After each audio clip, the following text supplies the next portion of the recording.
know when you're. Okay, today we are going to go over two things. We're going to go over furniture cleaning, and we're going to go over carpet cleaning. We just want to make sure that we're all doing the same thing. I've been to IICRC classes on furniture cleaning and carpet cleaning, so we just want to make sure that everybody is on the right page. We're going to use this chair as a demonstrator. Now this chair is not like a regular overstuffed chair. This is more of an older wingback type of chair, so it doesn't have the big armrests on it. So you're going to have to imagine that it does have big armrests on it. So when we're starting to do a chair, the first thing we do is we get a waiver.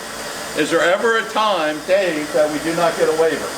Okay, if you're at a restoration house, somebody has sent, the office has sent you out, and it's a job that has smoke damage, water damage, or whatever, and you get there and there's no customer there. Okay, you can't get somebody signed a waiver if there's no customer there. So what should you do? Let me tell you what you should do. You should call the office and tell them, I'm at such and such a house, there's nobody here to sign a waiver. What do I do? Wet clean it, dry clean it, or what? They will get a hold of Stephen or Stefan or whoever and give you permission what to do. At that point, you put a note in there, or to wet clean as per office, Stephen, Stefan, whoever gave you that permission, okay? Other than that, you never touch a piece of furniture until you have a waiver signed. Waivers are very important. Furniture can be expensive. We had to replace one piece of furniture and pay for it in 33 years. That was basically because we started doing this waiver, all right? The furniture we had to replace was a sofa. Customer says, oh, I take these cushions off and take the fabric off and I throw it in the washing machine. So the guy thought, well, I guess they throw it in the washing machine, I can go ahead and do it. He did it and it bled. That customer set us up for that. That's why we have waivers. Some of the sofas and all you are doing can cost $10,000. Okay, you do a sofa, love seat, and chair, it can run up some money. So that's why we have these precautionary things. Always get a waiver. I would take a picture of the waiver right away so that you have it. So if somehow the dog grabbed a hold of that waiver and ate it up or whatever, there's no excuse, you have it. So after we get the waiver, then we do an inspection on it. What are we looking for when we do the inspection, Dave? Any like rips, tears, wear, stains, anything like that. Okay, and what do you do once you do that? Say you see some wear area that looks pretty dirty. You bring it up to the customer. Right, you have that conversation with the customer. Communication as well. You want to find out what their expectations are of that piece of furniture once you clean it. If they expect all that wear to come out, you're going to have an unhappy customer. You might as well take care of it right now. Okay? Most of the time that I've seen with that is customers may have some unrealistic expectations, but then once I go over it with them, that wear is not going to come out. You know, if I could get that out, I'd be a multi-millionaire, you know, on the beach somewhere. But it will be clean. You know, we're going to go ahead and clean it. At least this chair, the piece of furniture will be clean. It may still be stains. We can't guarantee to get everything else out, but we will do our best job. One of the things with furniture is you have to know your job. You have to have confidence in what you're saying. If I asked most of you, if I quizzed most of you on furniture, how to clean it, explain to me the difference between wet clean and a dry clean, how do you think you would do? If you're not doing real well, that customer is going to pick up on you're not real confident in what you're talking about, so I don't buy it. In other words, I don't buy what you're selling, so you really have to know what you're doing. So, waiver sign, we inspected it, we had a conversation with the customer, now we're ready to clean it. Notice that we have it on a furniture blanket, right? And a clean furniture blanket. That's why when you leave the warehouse here, you need to have how many furniture blankets? At least 2. At least 2 furniture blankets, and make sure they're clean. Make sure they don't have grease stains or anything else like that on it. Okay, we went to the darker one so it kind of hides dirt. They'll get wet. Don't leave them in your truck overnight. Bring them in, hang them up so at least they dry. You don't want to walk into the house with an old, wet, nasty, smelly furniture pad and put it down on their carpet. That turns people off right away. Remember, we're supposed to be professionals. Look, act, and talk the part of a professional at all times. Waiver sign, we inspected it. We have the furniture pad down on it. We're ready to clean. We have the equipment hooked up, the vacuum hose and everything that's running and ready to go. So what's the next thing we do, Dave? Right. So the next thing is you want to have your bucket, you want to have your horsehair brush, and you want to have the fine fabric shampoo. Here. So basically you just mix some of that with water, and you're just going to take this, you're going to mix it up. You want to beat it a little bit because you just want to use the soap suds. So take that out. So basically you just want to use the foam for it. Then just go on it, just brushing it down. Now this acts as a pre-spray. We don't have to put a pre-spray and this on it. We want to start doing this method on just about all furniture because it will make all furniture come a lot cleaner. This method, especially if we're dealing with a chair that is a dry clean candidate chair. We're not going over right now the difference between dry cleaning and wet cleaning, although we all know that wet cleaning does a much better job. When you can do this with a wet fabric and scrub it and put different chemicals and all on it because it's more of a durable material, it will come cleaner. If it's a delicate material that is a good candidate for dry cleaner, that has to be dry clean, but it's dirty. You can see on the arms, you can see dirt where people's laid their arms there. You might be able to see if it's a higher chair like a recliner or something. You might see dirt up here where their head lays across the back of it. Or down here where their legs hit the back of it. You may see more dirt. You can do a combination of dry clean and wet clean with this method. You have to be able to explain it to the customer. Now if it's a chair that is dry clean only, and it doesn't really look that dirty. You know, you can't see any visible dirt. All right, all we're going to do is really flush the dust out. All right, more of a maintenance thing. Have you ever changed your oil in the car and looked at it beforehand? It really doesn't look dirty, but you change it anyway because that has broken down. Same way with furniture. It needs to be done on a regular basis to keep the dust and the dirt out of it. So, if it doesn't look that dirty, dry clean, go ahead and dry clean it. You'll be fine.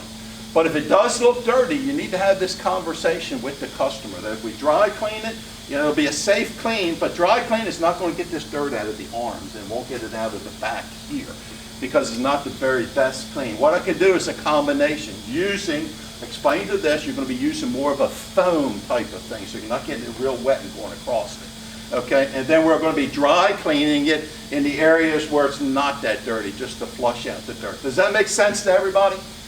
You got to be able to explain it to a customer so it makes sense to them.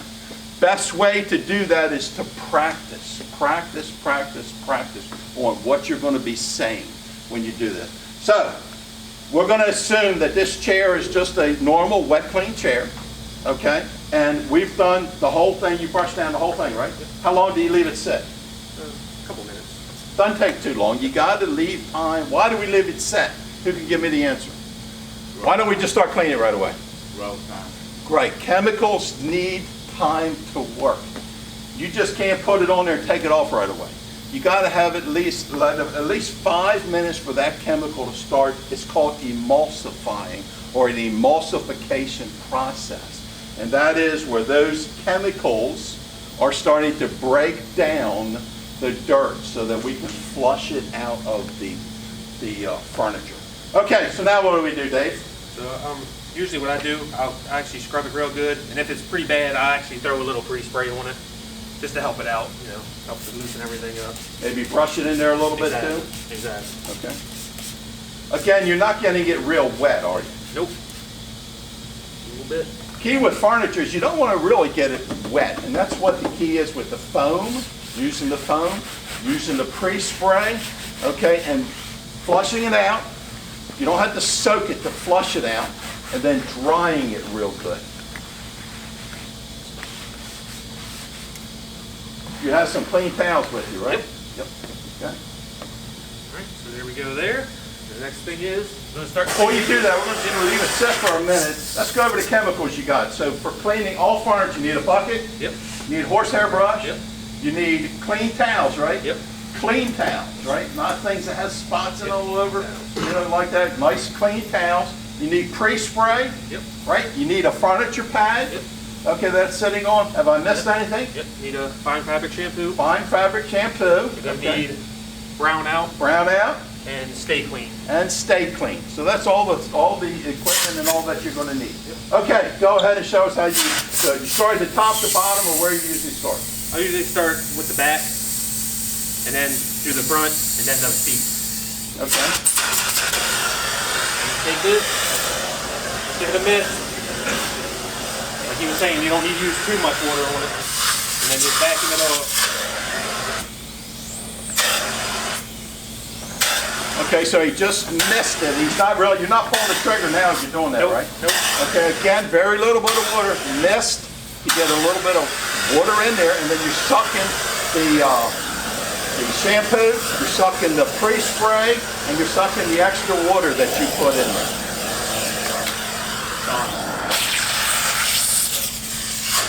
Okay, now you probably can't see it, but if you notice, Dave's not really pushing down hard on that tool, the vacuum tool, because if you push down hard on it, you're pushing against foam and you're cutting down on the amount of circulation.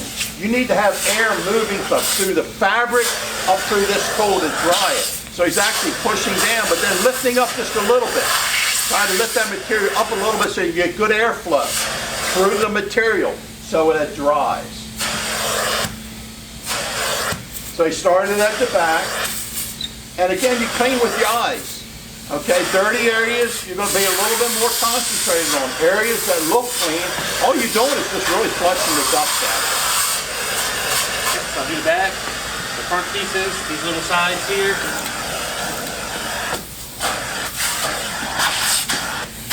Then I'll hit the two sides here, and then the seat. Remember, these are going to be the dirtiest area of it. So it was upholstery, all down here, all going to front, because that's where your arms and your hands and everything else is. Sometimes on overstuffed furniture where you have skirts that come all the way down, you may see some across the front of it, sofas. You may see just a dark area going down the whole thing. Does anybody know what that is from? From a dog, usually a dog, smaller dog, a rub right along. So I've seen them many times when that it's kind of dark down there, maybe areas up there, but a dog will kind of rub against it. Sometimes cats will, but mainly dogs.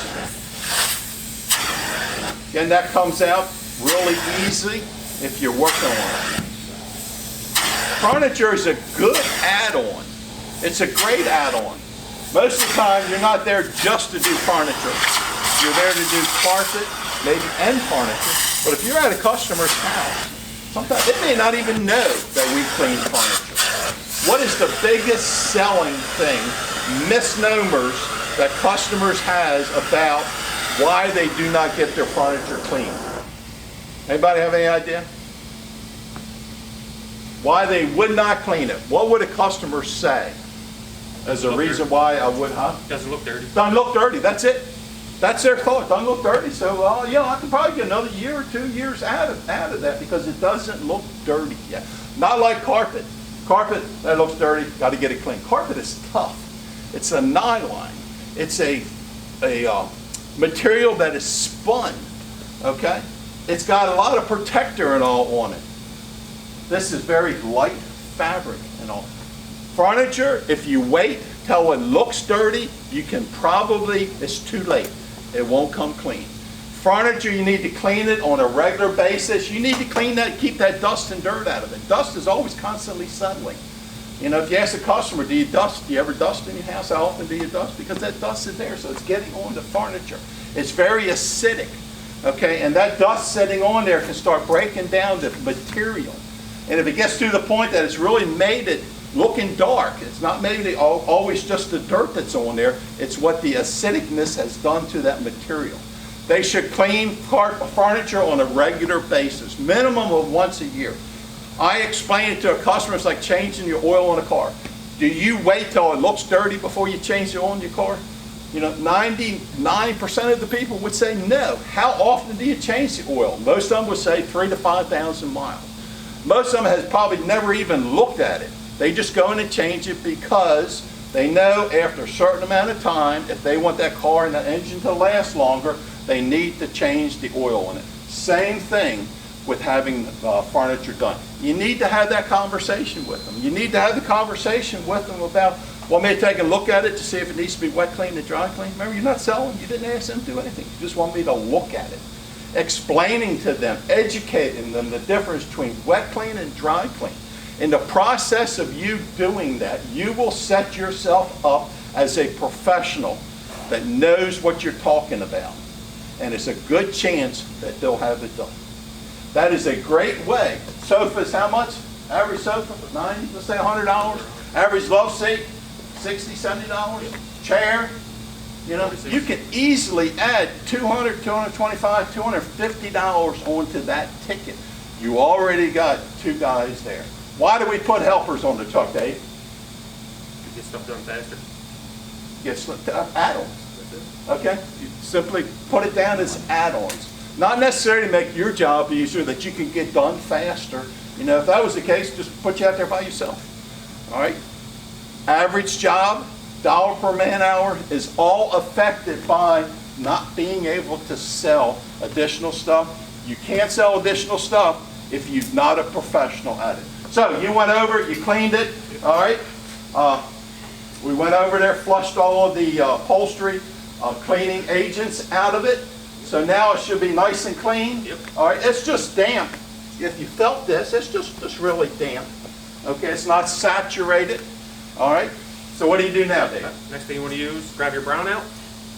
You want a clean white rag. Spray the brown out on the rag. And then you just want to wipe it all down. What does the brown out do? It's a neutralizer. It will stop it from like turning yellow or brown. All soaps have a high pH. We won't get into all of that. Maybe we'll do a video on that or a lesson on that. But all soaps have a high pH. If you leave that high pH on there, it'll cause it to turn like a dingy color or a brownish color. What he's spraying on there now and rubbing in is a neutralizer. This is what really makes the difference between when that dries and looks nice and bright and shiny and clean or dingy. So that's why you have to put the brown out on. You do not spray the brown out on there directly. Why is that, Dave? Because it doesn't coat evenly. Right. You'll be spraying it heavy here and it'll be light here. You spray it on the towel so you have even coverage across the whole area. Somebody run back there and hit the lights real quick so we have light in here, please. Okay. All right. So we've gone through it. We've cleaned it. We've neutralized it. What's the final thing we do on it? You want to put a protector on it. What protector do we use? Stay clean. Stay clean. Yep. So you just want to mist it on so it falls on it evenly. Don't let it, if it's a fan where it blows it into the other room and everything. Be cautious of air blowing around you. And let the customer know that you put a protector on. A lot of times they'll, well, the office says it includes a protector, but I didn't see him putting a protector on there. How long did it take him to put it on there? 10 seconds. Yeah, 10 seconds. So this way, and then it'd be done. So you always let the customer know, I cleaned it and I put a protector on it for you. Okay? And the last thing you want to do, just make sure you wipe down all the wood that's on the furniture.